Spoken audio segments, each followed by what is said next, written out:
Mwana na Roho Mutagatifu, amina. Gira amahoro ya Kristo umuvandimwe. Uyu munsi kuwa kabiri no munsi w'isengesho nkuko dusanzwe tubigenza. Tuzi ko kuwa kabiri no kuwa gatano ari iminsi y'isengesho, ubwo rero tugiye gusenga. Ariko uyu munsi nkuko twabivuganye ubushize, uyu munsi tugiye gutangira isengesho rya Rozari.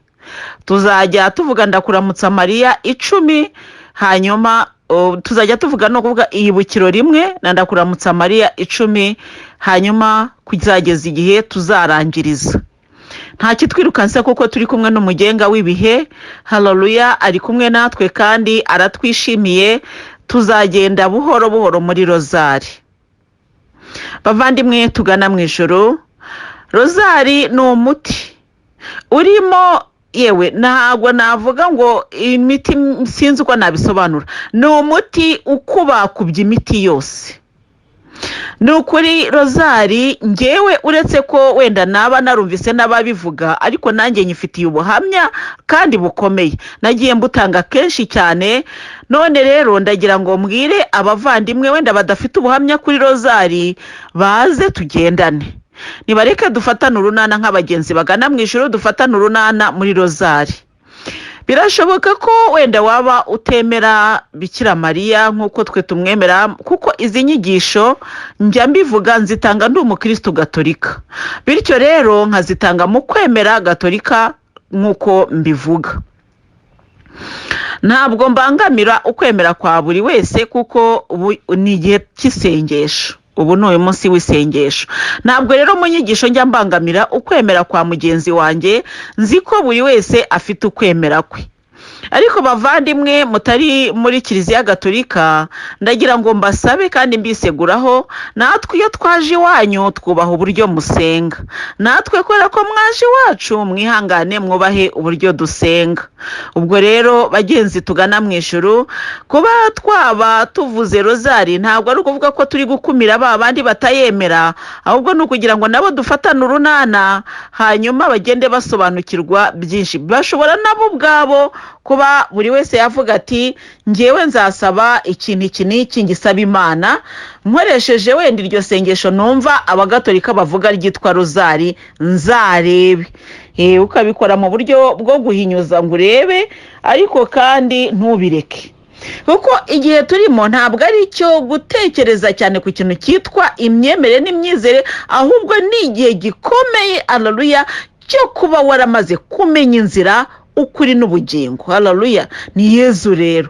Kuva waramumenye rero, hati inzira ibirenge kandi ukore ku buryo ugendana impamba. Haleluya, ibintu byose bituma udasubira inyuma urabifate kandi ubikomeze. Nanjye rero muvandimwe mwiza, ibi nguhaye, ibi ngiye kugwa, ni ibizagufasha kurushaho gukomera mu rugendo, ntabwo ari ibizagusubiza inyuma. Haleluya, twaganiriye byinshi, twasangiye byinshi kandi biryoshye. Ntabwo twagera aha ngaha ngo nkurohe, ntabwo byakunda. Ubwo ndi kubwira abantu nyine batemera umubyeyi Bikira Mariya, mbese batamuha agaciro nk'ako tumuha.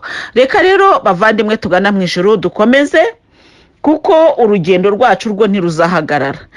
Tugiye rero gusabira bya byifuzo byacu dusanganywe, bya bindi by'ubuzima bwacu busanzwe, ariko kandi tukongeraho n'ibindi. Uyu munsi turasabira ibikomere bya roho, ibikomere. Hari abantu benshi bakomeretse. Wakomerekejwe n'umuntu mubana, wakomerekejwe n'umuntu mugendana, mbese ibikomere birahari. Mu minsi ishize hari umuvandimwe wanganirije, arambwira ati ariko mama Louise, ati rwose ngewe watuganije ku muzi w'icyaha, ati nanjye nkawubona. Ati ariko ikibazo mfite, ati nuko abantu tubana, cyangwa se umuntu wenda tubana, ushobora kuba uri umugore, umugabo wawe wenda ari uvuga, ushobora kuba uri umugabo uvuga umugabo wawe, uri umugabo uvuga umugore wawe, kimwe nuko ushobora kuba uri umwana uvuga ababyeyi bawe. Icyo nashakaga kuvuga rero, umuntu mubana akaba ari gukubera impamvu yo kutaranduka ku muzi w'icyaha. Tuvuge ukaba ufite umuzi wo kuvuga nabi, ariko uwo muzi wo kuvuga nabi ukaba uwuterwa wenda n'umuntu mubana, buri munsi akiyaranja ku buryo gutera kuvuga nabi. None ukavuga uti umva nakawuranduye, ariko uyu muvandimwe turi kumwe rwose ntabwo anyorohereje. muvandimwe ugana mu ijuru, uwo muvandimwe wabimbajije naramushubije, kandi nawe ndagira ngo ngusubize cyangwa se ngusobanurire nsubiza n'uwo muvandimwe nanone. Iki ni igihe gikomeye cyane, haleluya. Turi guharanira amakamba, amina. Ntabwo rero ari igihe cyo kuvuga ngo ngewe ngo byarananiye kubera uyu muvandimwe. Ubwo uwo muvandimwe rero umunsi nyagasani yaje, uwo muvandimwe azarimbuka, ariko nawe uzarimbukana nawe, kuko wagombaga kwihangana. Nicyo nyagasani Yesu atubwira. Ivanjiri tumazemo iminsi atubwira ngo mundebereho, munyigireho, kuko ntuza kandi nkoroshye, haleluya. Ntabwo rero ushobora kumbwira ko warebeye kuri Yesu ngo ukananirwa kwihanganira umuvandimwe wawe. Yesu yagendanye na Yuda, haleluya, ariko Yesu aramwihangana kugeza ku munota wa nyuma, kandi yarazi ko bizaba,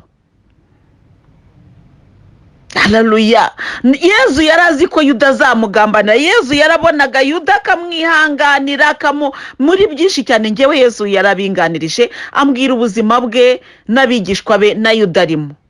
Arambwira ati ntabwo byari byoroshye kuko yagiraga amanyanga. Ni ukuvuga ngo ugiye kugira amanyanga ntabwo yagira ku munota wa nyuma, abasanzwe yari wa mwana w'umunyamanyanga. Kandi Yesu yamutoye azi ko ari umunyamanyanga, avuga ati nitugenda nazahinduka. Aho guhinduka rero ya kamere idakurwa na reka arayigumana kugeza agambaniye Yesu. Ibyo wenda ntabwo uyu munsi tugiye kubyinjiramo aka kanya, ariko ndagira ngo nkubwire ngo hari umuntu ugeraho Yesu ari ntakire. None rero muvandimwe nkunda, niba ushaka gukira ukaba uvuga uti ngewe ndashaka gukira kamere yanjye, witinya kwa Yesu. Icyo ni icya mbere. Ikindi cya kabiri, wigira urwitwazo. Ni wowe winaniwe, ni wowe. Nibyo ejo nakubwiye muvandimwe, ndakubwira ni abantu batangira kuvuga ngo idini riniri, ngo umuvugabutumwa uyu. Ntabwo ikibazo ari umuntu, ikibazo si izi nyigisho, ikibazo si idini, ikibazo ni wowe, kiri muri wowe, nta wakirandura muri wowe. Niyo mpamvu rero mbwira abagenzi bagana mu ijuru, wowe irebere kuri wowe, kuko Yesu aratubwira ati buri wese nacungane n'izamurye, batagutsinda igitego.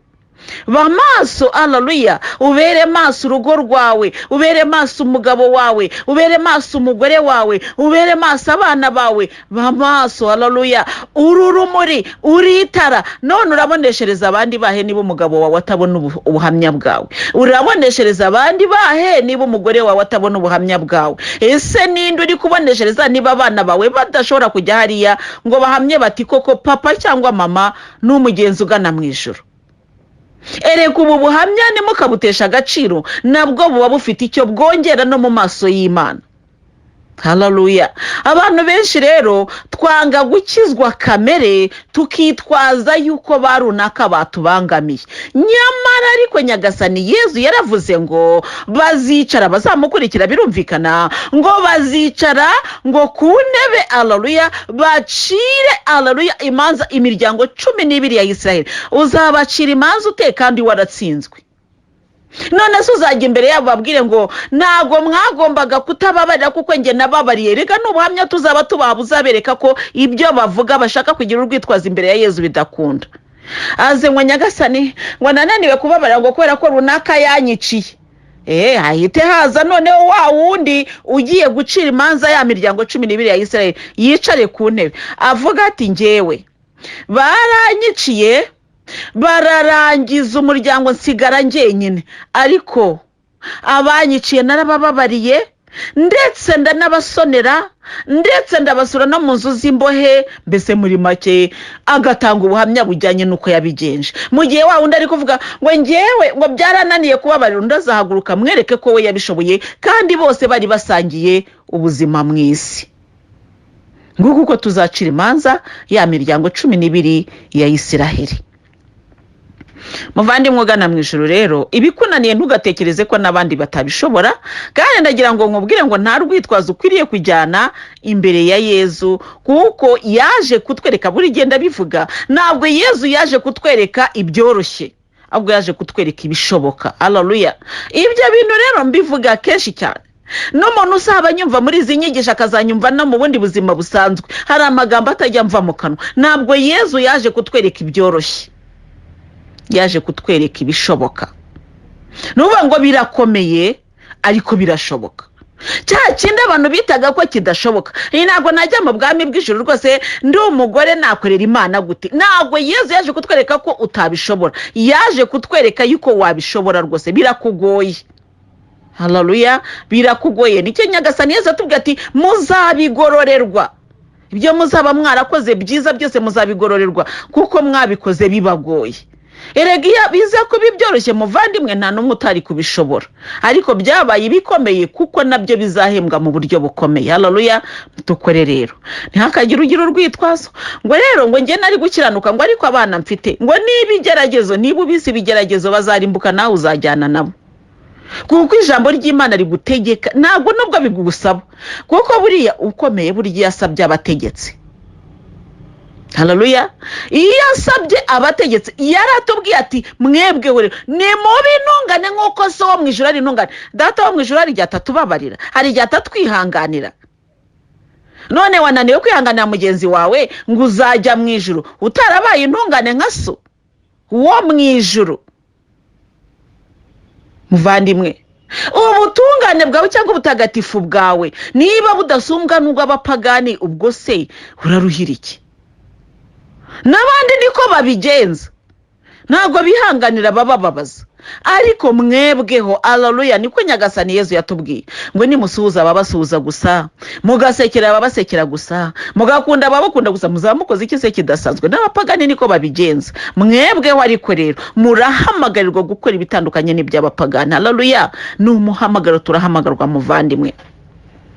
Mbere yuko dutangira rero isengesho, ndashaka no kongera kuvuga kuri rozari kuko ariyo tugiye kwinjiramo. Iyi rozari rero tuzajya tuyivuga ariko dukomeze na ya masengesho asanzwe kuriya dusanzwe tubigenza. Iyi rozari rero Bikira Mariya niwe muri iri sengesho rya rozari, ni isengesho twitirira Bikira Mariya, ariko iyo urebye kuzirikana mibukiro ntabwo usanga ari Bikira Mariya, gusanga ari Bibiliya. Iyi rozari rero hari umuvandimwe wigeze kumbaza mu minsi ishize, arambwira ati ariko ati hari igihe ngewe ati nkurikira ubuhamya bwawe, ati ukavuga ngo Bikira Mariya yamaye, ati mu kandi kanya ngo Yezu yamaye, ati kandi uvuga ku kintu kimwe. Mu rugero ati reba nk'ubu ngubu imodoka, ko nari gutanga ubuhamya bw'ukuntu imodoka nagiye ikibeho gusaba imodoka ndayihabwa. Noneho rero akambwira ati ariko ati ngewe ati ndibaza se ni Yezu wayiguhaye cyangwa ni Bikira Mariya? Byabaye ngombwa rero ko musobanurira, kandi wenda nawe urwo rujijo ushobora kurugira muvandimwe.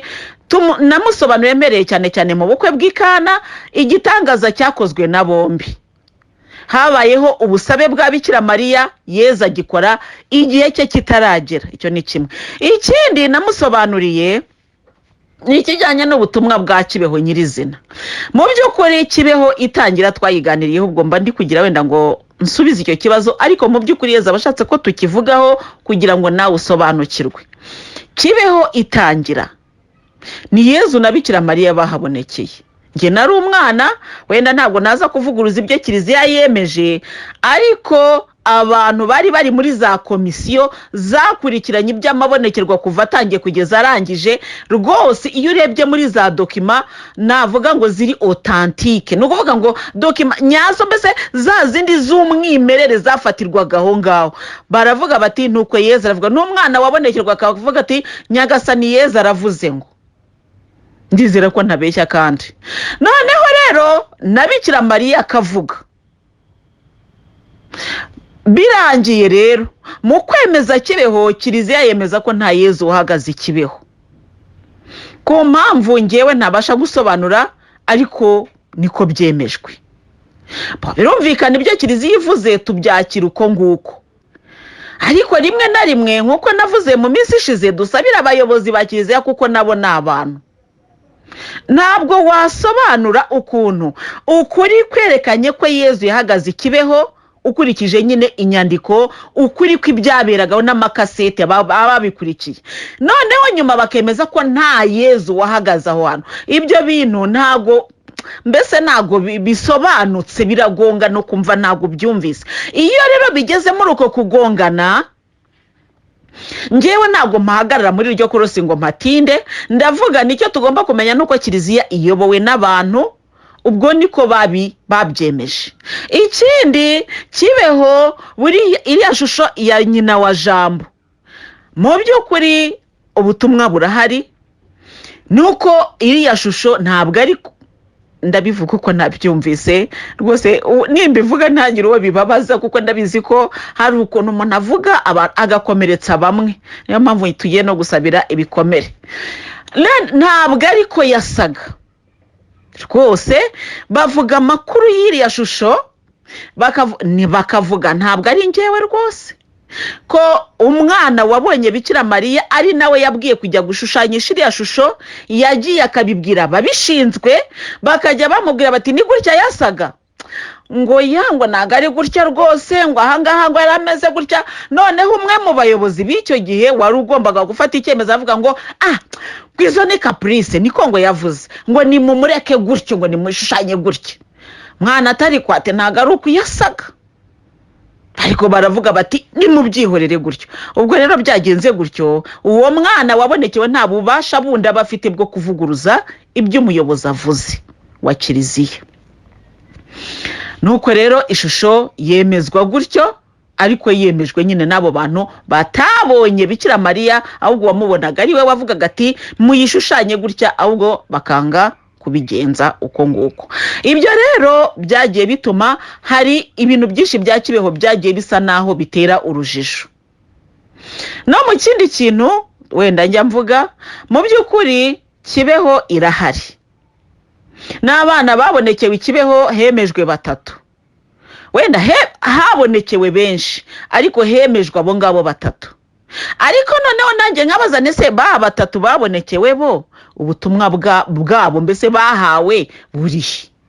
Ugasanga nabwo ntabwo buhari, kuko iyo urebye ubutumwa wenda nka Nataliya, hari ubwo twagiye dusoma, twarabisomye, ibitabo birahari, ntabwo mbeshya. Iyo urebye amabonekerwa ya Nataliya usanga ibyo Yezu yamubwiye nibyo Bikira Mariya yamubwiye, kandi hemejwe ko Nataliya yabonekewe Kibeho, ariko ubutumwa yahawe ntabwo bugaragara. Mbese kububona ni ugukora ubundi bushakashatsi. Ni ibintu rero navuga ngo biba birimo ikintu gisaba ko dusabira kiliziya. Noneho ibyo rero mbivuze nshaka gusobanura yuko Yezu na Bikira Mariya bashobora, reka mvuge ngo bashobora kuba bombi barahagaze Kibeho, nubwo hemejwe ko ari Bikira Mariya. Twebwe rero mu kwemera, kandi akaba ari nako kwemera Gatolika, twemera ko Bikira Mariya na Yezu batajya batandukana, nk'uko batatandukanye mu bukwe bw'Ikana, nk'uko umutima wa Bikira Mariya n'uwa Yezu ari wo ugiye kuganza, ugiye kuyobora isi yose. Byo turabyemera cyane.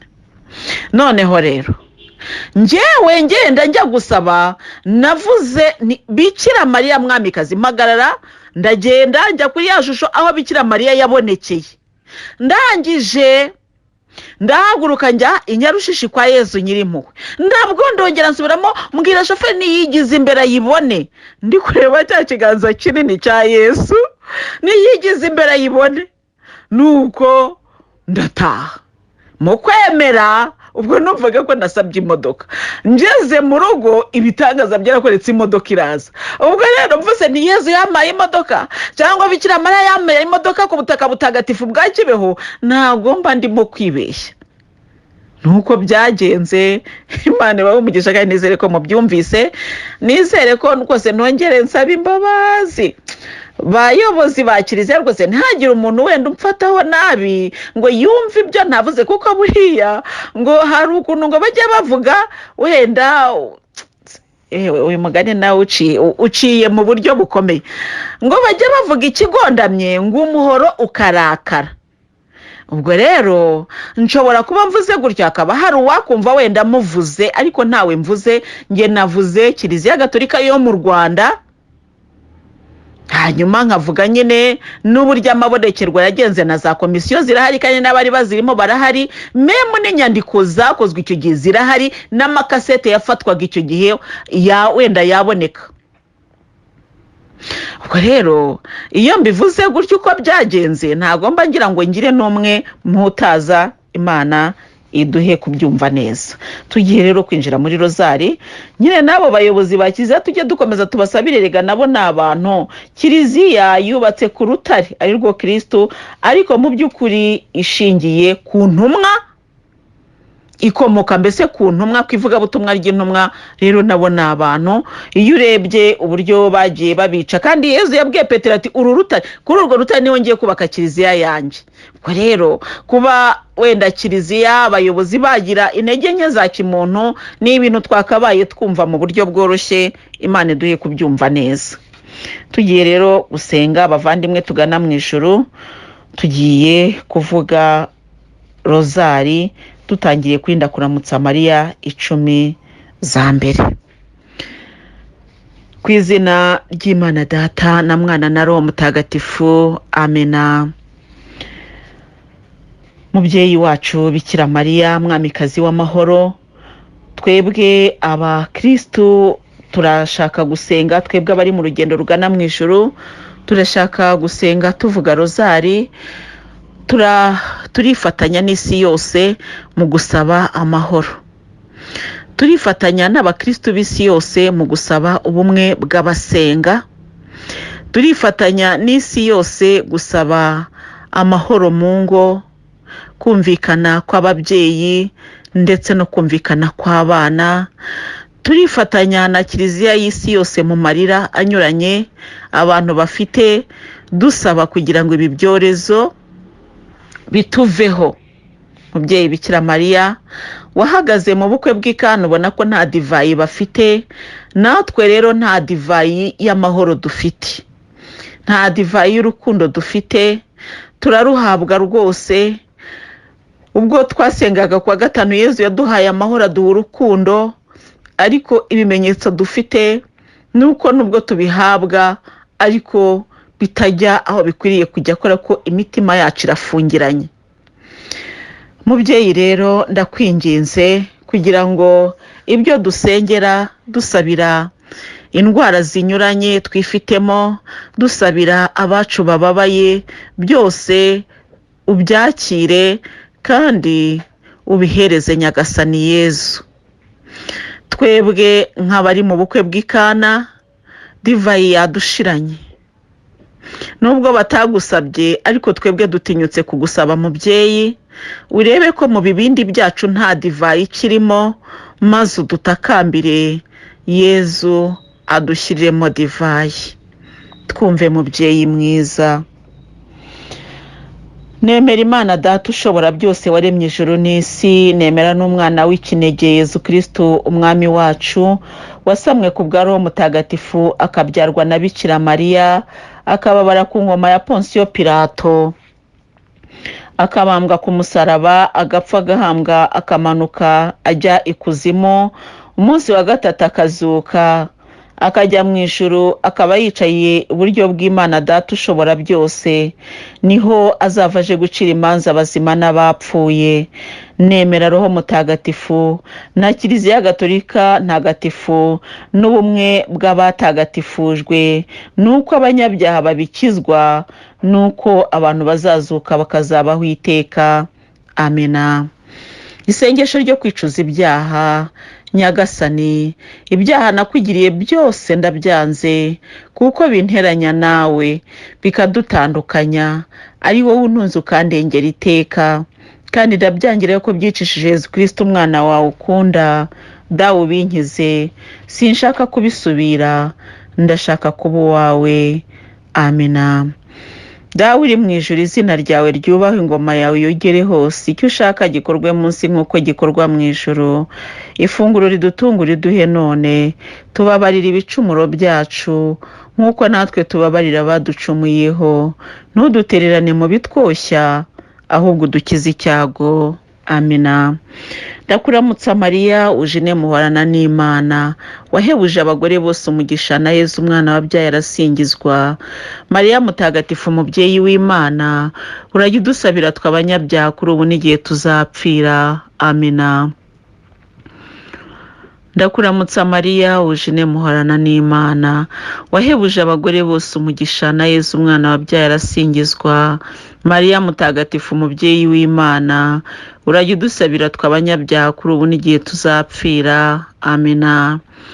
ndakuramutsa mariya ujine muhorana n'imana wahebuje abagore bose umugisha na yezu umwana wabyaye arasingizwa. mariya mutagatifu umubyeyi w'imana urajya udusabira tw'abanyabyaha kuri ubu n'igihe tuzapfira. amina. nihubahwe imana data na mwana na roho mutagatifu nk'uko bisanzwe iteka nihubahwe n'ubu n'iteka ryose. amina. yezu wacu tubabarira ibyaha byacu kandi uturinde umuriro w'iteka. igaruriro z'abantu bose kandi uziyobore inzira y'ijoro, cyane cyane wite ku bakeneye impuhwe zawe, maze ubabarireho ziri muri purugatori n'iz'abanyabyaha b'isi yose. amina. gaburiyeli mutagatifu abwira mariya ko azabyara umwana w'imana, dusaba inema yo koroshya. mubyeyi w'imana n'uwacu, ngwino usingiza imana mu kigwi cyacu. dawe uri mu ijuru, izina ryawe ryubahe, ingoma yawe yogere hose, icyo ushaka gikorwe munsi nk'uko gikorwa mu ijuru. ifunguro ridutungura iduhe none, tubabarira ibicumuro byacu nk'uko natwe tubabarira abaducumuyeho, ntudutererane mu bitwoshya ahubwo udukize icyago. amina. ndakuramutsa mariya ujine muhorana n'imana wahebuje abagore bose umugisha na yezu umwana wabyaye arasingizwa. mariya mutagatifu umubyeyi w'imana urajya udusabira tw'abanyabyaha kuri ubu n'igihe tuzapfira. amina. ndakuramutsa mariya ujine muhorana n'imana wahebuje abagore bose umugisha na yezu umwana wabyaye arasingizwa. mariya mutagatifu umubyeyi w'imana urajya udusabira tw'abanyabyaha kuri ubu n'igihe tuzapfira. amina. ndakuramutsa mariya ujine muhorana n'imana wahebuje abagore bose umugisha na yezu umwana wabyaye arasingizwa. mariya mutagatifu umubyeyi w'imana urajya udusabira tw'abanyabyaha kuri ubu n'igihe tuzapfira. amina. ndakuramutsa mariya ujine muhorana n'imana wahebuje abagore bose umugisha na yezu umwana wabyaye arasingizwa. mariya mutagatifu umubyeyi w'imana urajya udusabira tw'abanyabyaha kuri ubu n'igihe tuzapfira. amina. ndakuramutsa mariya ujine muhorana n'imana wahebuje abagore bose umugisha na yezu umwana wabyaye arasingizwa. mariya mutagatifu umubyeyi w'imana urajya udusabira tw'abanyabyaha kuri ubu n'igihe tuzapfira. amina. ndakuramutsa mariya ujine muhorana n'imana wahebuje abagore bose umugisha na yezu umwana wabyaye arasingizwa. mariya mutagatifu umubyeyi w'imana urajya udusabira tw'abanyabyaha kuri ubu n'igihe tuzapfira. amina. ndakuramutsa mariya ujine muhorana n'imana wahebuje abagore bose umugisha na yezu umwana wabyaye arasingizwa. mariya mutagatifu umubyeyi w'imana urajya udusabira tw'abanyabyaha kuri ubu n'igihe tuzapfira. amina. ndakuramutsa mariya ujine muhorana n'imana wahebuje abagore bose umugisha na yezu umwana wabyaye arasingizwa. mariya mutagatifu umubyeyi w'imana urajya udusabira tw'abanyabyaha kuri ubu n'igihe tuzapfira. amina. ndakuramutsa mariya ujine muhorana n'imana wahebuje abagore bose umugisha na yezu umwana wabyaye arasingizwa. mariya mutagatifu umubyeyi w'imana urajya udusabira tw'abanyabyaha kuri ubu n'igihe tuzapfira. amina. ndakuramutsa mariya ujine muhorana n'imana wahebuje abagore bose umugisha na yezu umwana wabyaye arasingizwa. mariya mutagatifu umubyeyi w'imana urajya udusabira tw'abanyabyaha kuri ubu n'igihe tuzapfira. amina. nihubahwe imana data na mwana na roho mutagatifu nk'uko bisanzwe iteka nihubahwe n'ubu n'iteka ryose. amina. yezu wacu tubabarira ibyaha byacu, turinde umuriro w'iteka. igaruriro z'abantu bose kandi uziyobore inzira y'ijuru, cyane cyane wite ku bakeneye impuhwe zawe, maze ubabarireho ziri muri purugatori n'iz'abanyabyaha b'isi yose. amina. mubyeyi mwiza tuje kugushima, wowe dukesha rozari nziza, idusobanurira ibyishimo, ibyago n'iyimakazwa ryawe. Turagushimiye Nyagasani Imana yacu, tugushimiye ko udukunda, tugushimiye ko utugirira neza kandi mu bihe byose. Iyi ni audio ya kabiri.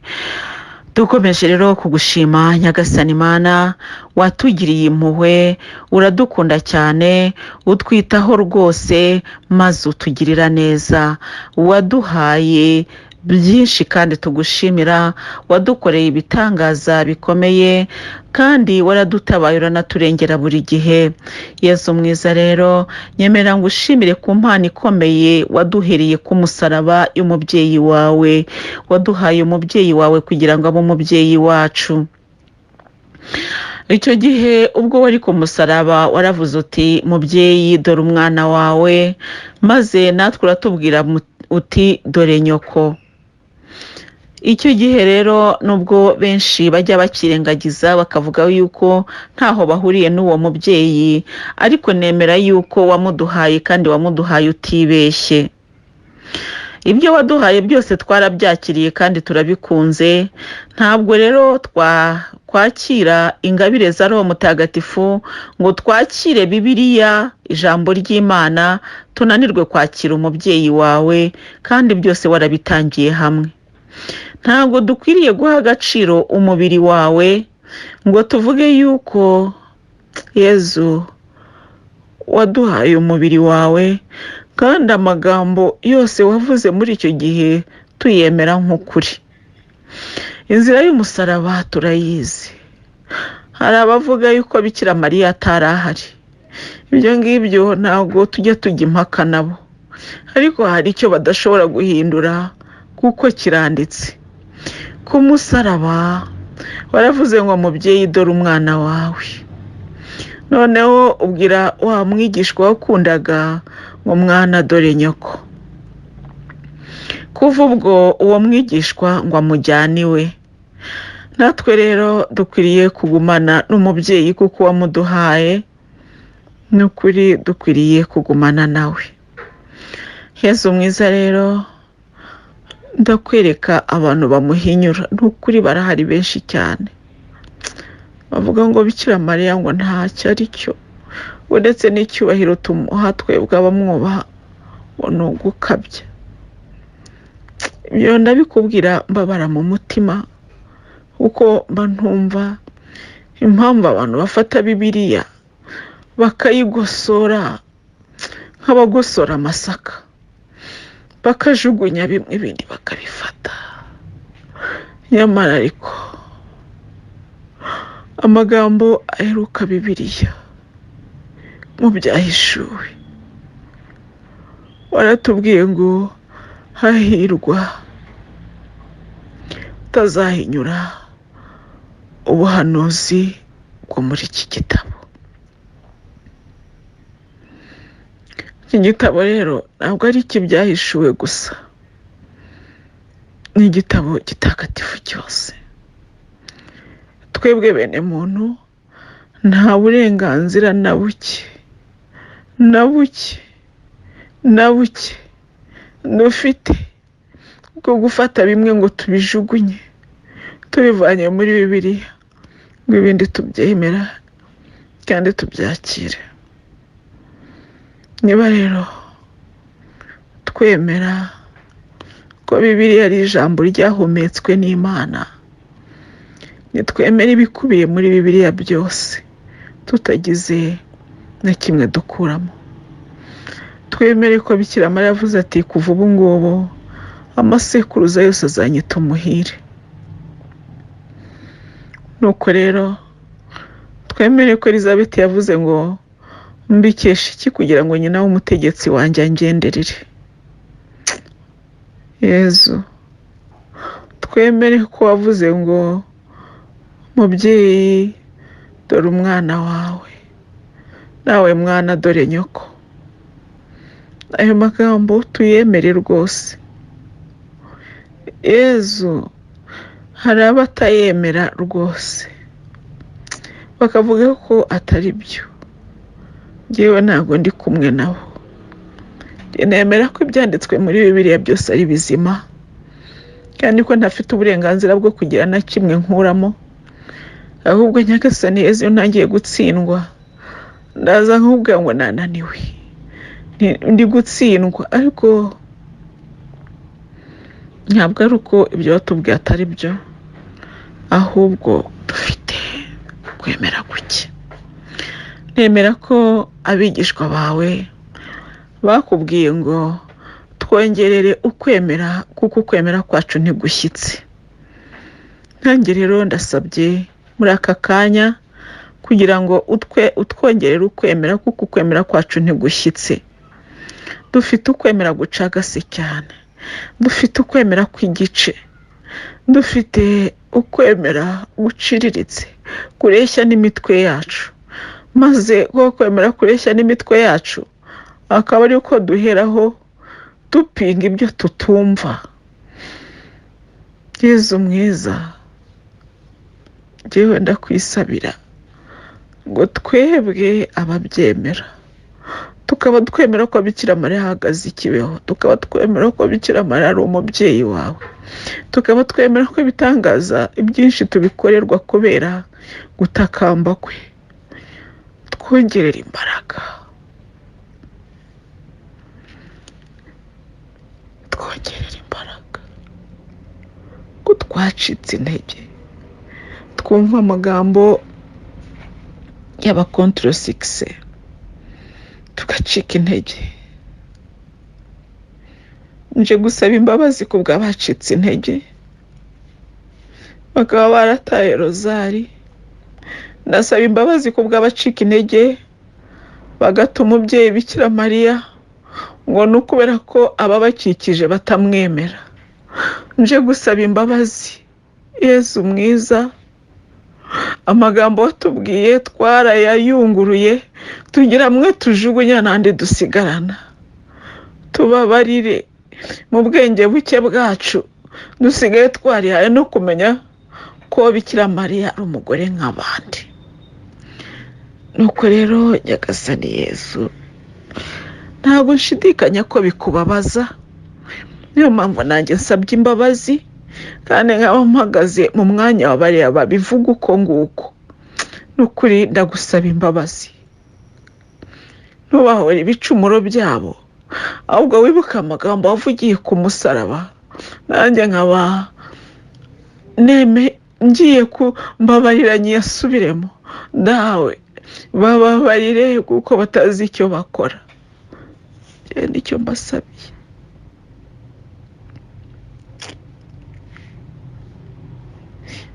Ndasenze mu izina rya Yesu. Nsabiye abantu bapinga Bikira Mariya, bakavuga ko ari umugore nk'abandi, bakavuga ko ntacyo ashoboye.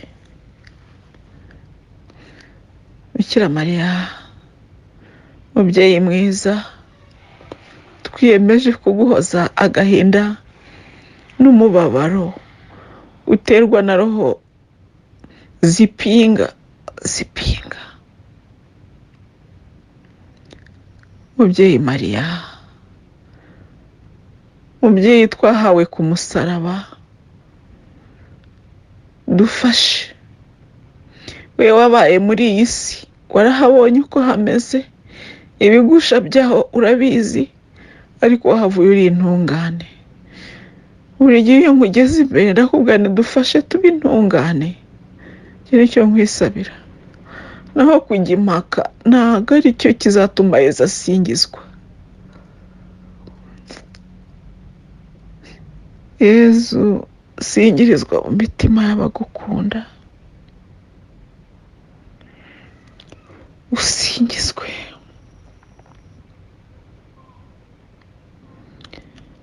Oh, haleluya. Ndasenze mu izina ryawe Yesu, nsabiye abantu bose, cyane cyane abagupinga n'abapinga umubyeyi wawe. Nyagasani Yezu rero nyemerera wakirira isengesho ngutuye, n'ukuri rivuye mu ndiba y'umutima wanjye, kandi ndigutuye nciye bugufi, kandi nzi kunyumva, ntabwo mbishidikanyaho. Nyemerera rero Yezu mwiza, mwereke ibibazo byose duhetse, mwereke Yezu, mwereke abantu bafite ibikomere binyuranye. Ni benshi kandi ibikomere ni byinshi, buri wese muri twe arakomeretse. Turakomerekeshwa n'ibyo tubona, turakomerekeshwa n'isi, turakomerekeshwa n'amagambo y'abantu batubwira. Yezu nyemerera kandi ngushimire ko wankijije ibikomere byinshi. Ndagushima Yezu, ndagushima mbikuye ku mutima. Wankijije ibikomere byinshi cyane. Ndagushima, ari byo mu buto warabinkijije, ari byo nahuye nabyo mu buryo bw'urugendo rwo ku isi. Muri iki gihe cya Kiliziya kiri mu rugendo, wagiye ubinkiza mwami wanjye, kandi ndagushima ko wambabariye ibicumuro nagiye nkora kubera ibikomere. Yezu, nakwitura iki ibyiza byose wampaye? Mbese nagushima nte ko wangiriye neza? Wamvuye ibikomere kandi unkiza n'ibyaha nagiye nkora kubera ibikomere. Mwami wanjye, nongera kukwereka abantu bose mu bibazo binyuranye bafite, ngusaba kugira ngo ubakomeze kandi ubarengere mwiza, kandi urabishoboye. Aba bavandimwe turi kumwe mu rugendo rugana mu ijuru bafite ibikomere byinshi cyane kandi binyuranye. Ndakwinginze rero nk'uko wankijije ukize benshi, erega Yesu iyo mbigusaba mba nzi neza ko ngusaba icyo ushoboye, kuko warabinkoreye. Bibakorere nabo bagusingize. Yezu mwiza rero ndakwereka abantu bafite ibikomere. Mwami, ni byinshi pe, ntabwo nabirondora ngo mbirangize.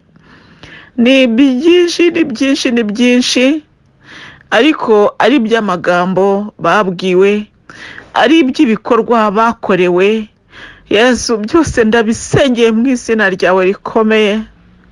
Ndasenze kuko nzi ko wumva kandi ukiza, nkaba nzi kuri bukize benshi mu bafite ibikomere, byaba ibyo batewe n'amagambo bagiye babwirwa, byaba ibyo bakorewe. Yesu, byose, ariko ibyamuze umutima wa buri muntu, ibituma atishima, ibituma yishima, byose mbirambitse imbere yawe. Yesu mwiza, hari byinshi twagiye duhura nabyo byagiye bidutsikiza. Haleluya. Ariko ndagushima ko wabidukijije kandi ukatugirira neza.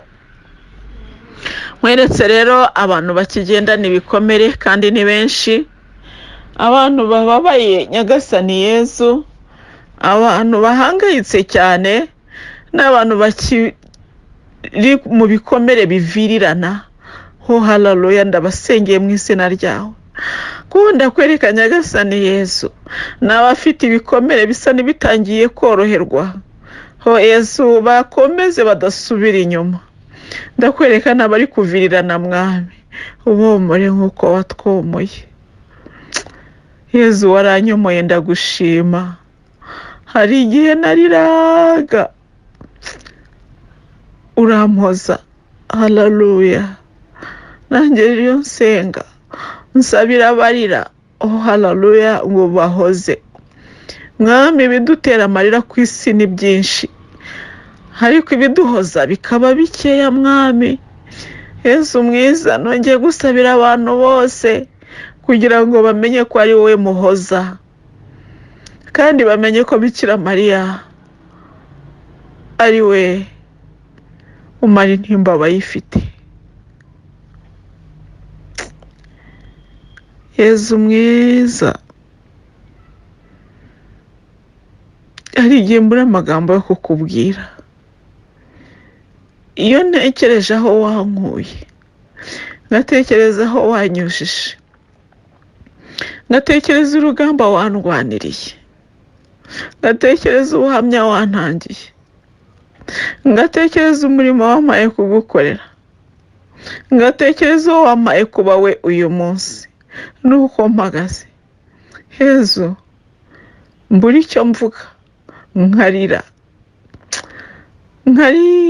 nkarira Nyagasani Yesu. None sigaye nkubwira ngo nyongerera amarira niba ubona koko ari azakiza isi, kuko amarira kenshi antanga imbere. Ariko saa y'umubabaro mwami wanjye, ahubwo biba byandenze. Ntabwo mbabaye, ahubwo byandenze ibyo wankoreye. Iyo mbyibutse ndarira Yesu we, ndarira nkagushima ndira, kuko numva ari ryo turo ryonyine nsigaranye. Mwami wanjye, ndagushima cyane, wangiriye neza. Ubwo nariraga mvuga ngo byararangiye, ubwo nari ntegereje yuko ifirimbi hanyuma ivuga ngo mpfe birangire.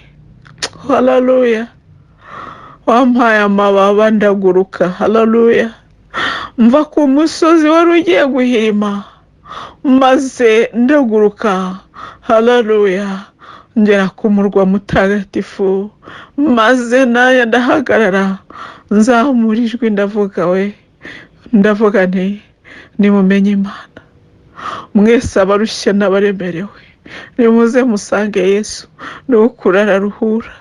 Waranduhuye mwami wanjye, warantabaye ndabizi. Haleluya, mwami wanjye, sigaye nireba nkumva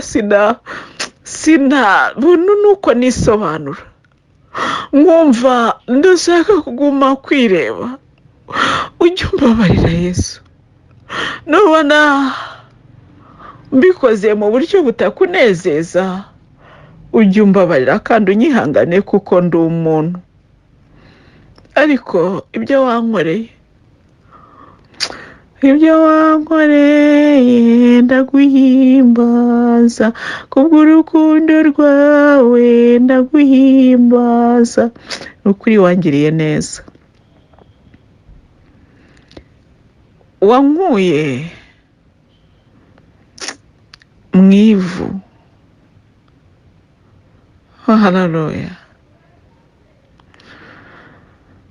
wankuye kujyaho nyirenye komangoma, ibyo wankoreye ndaguhimbaza, kubw'urukundo rwawe ndaguhimbaza. Ni mwiza Yesu, gira neza mwami wanjye, ibyo wankoreye ndaguhimbaza, kubw'urukundo rwawe ndaguhimbaza. Yesu we, nta nubwo nabona amagambo arenze ku y'abahanzi bakoresheje bagusingiza. Zaburi zose zirakuvuga zishima, nanjye nkagira iyanjye y'amarira. Ntabwo ngifite amagambo, nukuri zaburi yanjye ni y'amarira, samaganya, ahubwo n'amarira byandenze. Dawudi byaramurengaga akaririmba zaburi. Haleluya, nanjye byandenga nkajya imbere ya Yesu nkarira. Mbese mwami wanjye, iyi zaburi nzayandika gute? Kuko iyo mbitekereje ndarira. Yesu mwiza, ntabwo ndiswa n'umubabaro, ubwo birandenga.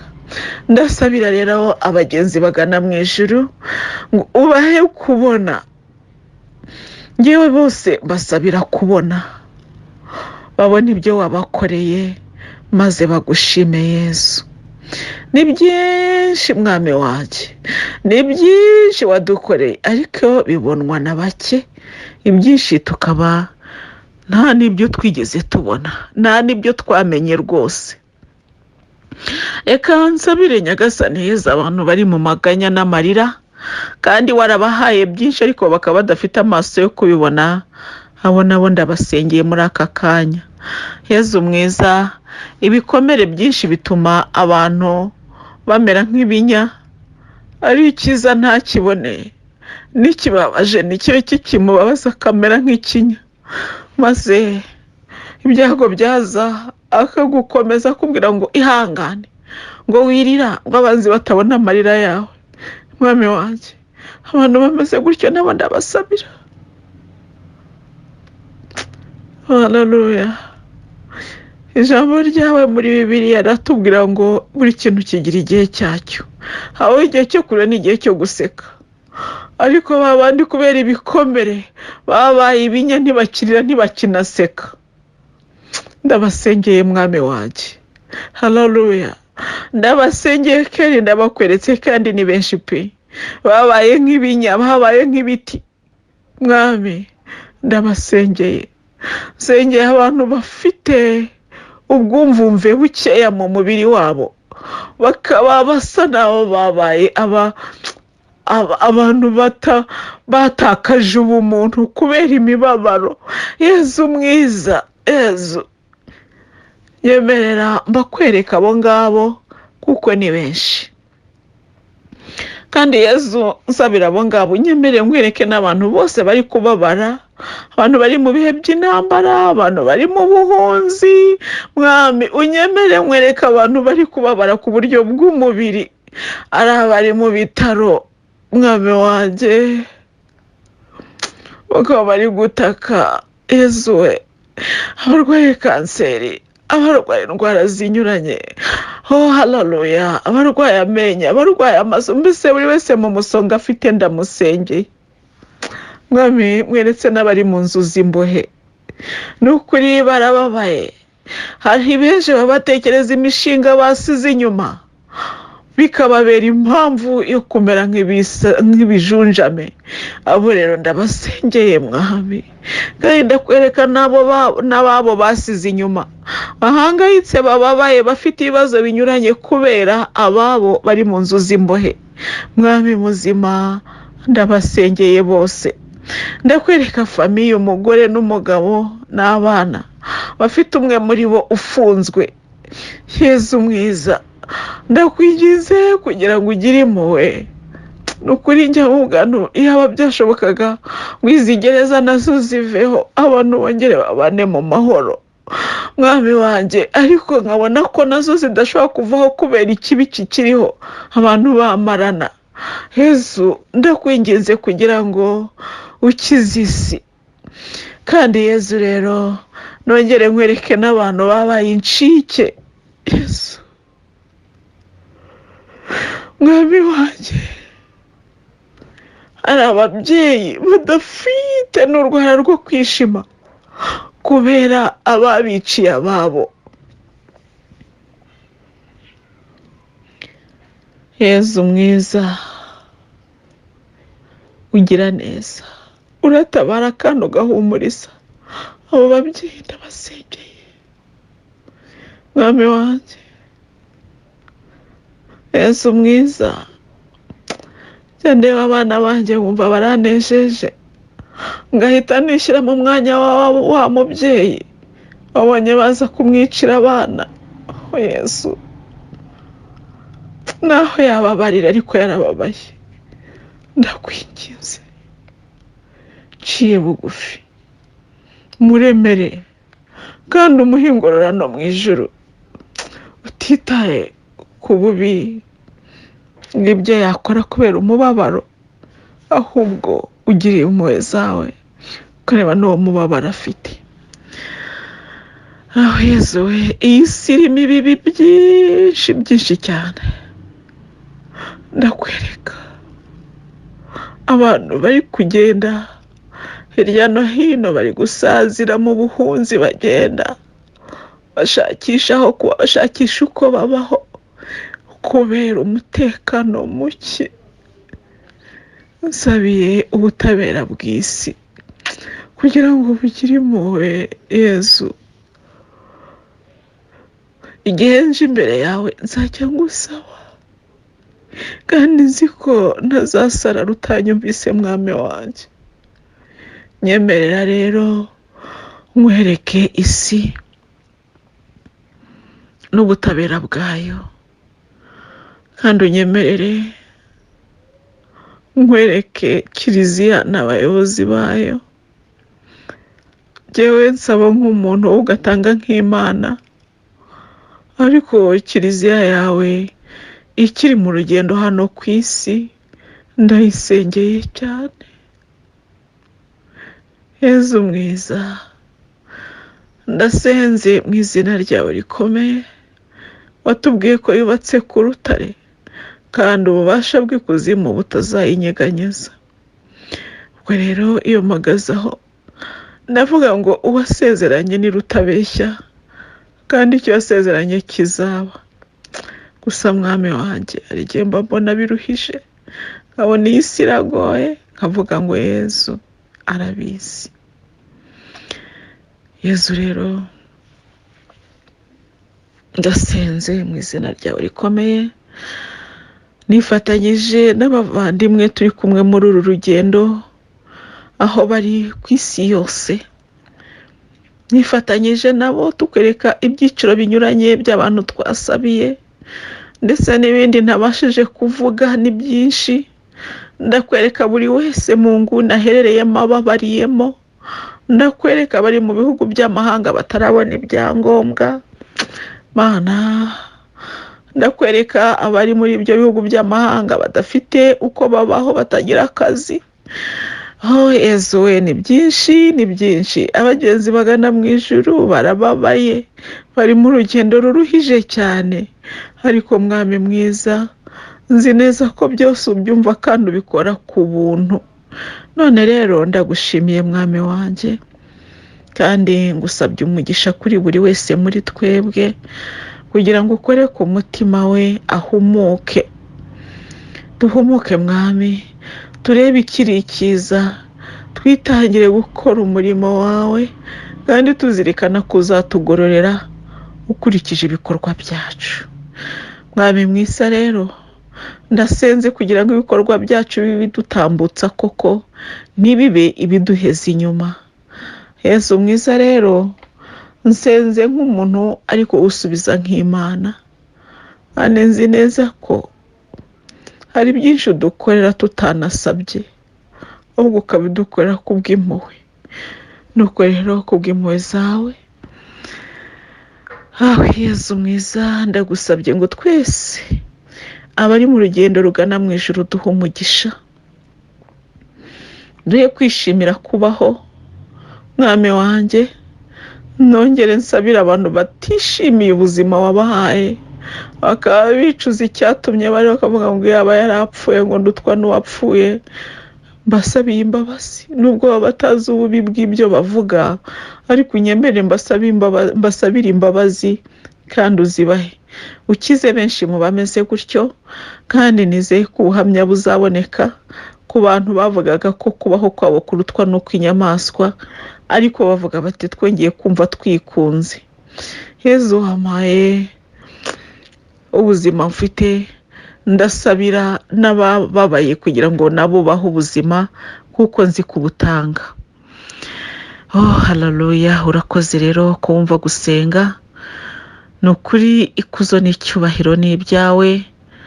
Tuzahora tugushima, tuzahora tugusingiza, kuko nzi neza ko umutima wawe mutagatifu n'umutima utagira intege wa Bikira Mariya igiye kuyobora isi, gutsinda kandi ikayobora. Muri ubwo butware bwayo rero, muri ubwo buyobozi, niho duteganya kuzanezerererwa, kuko tuzi neza ko hano ku isi ho tutazahagirira amahoro. Niwe wabitubwiye, isi iratwanga. Yezu, urakoze cyane, urakoze. Wakoze ko wanyumvise mwami mwiza. kandi wakoze yuko utanyumviye ubusa, wakoze ko ugiye gukiza benshi mu bo nasabiye. Ikuzo n'icyubahiro ni ibyawe, uri Imana yacu ubu n'iteka ryose. Amena. Ku izina ry'Imana Data na Mwana na Roho Mutagatifu. Amena.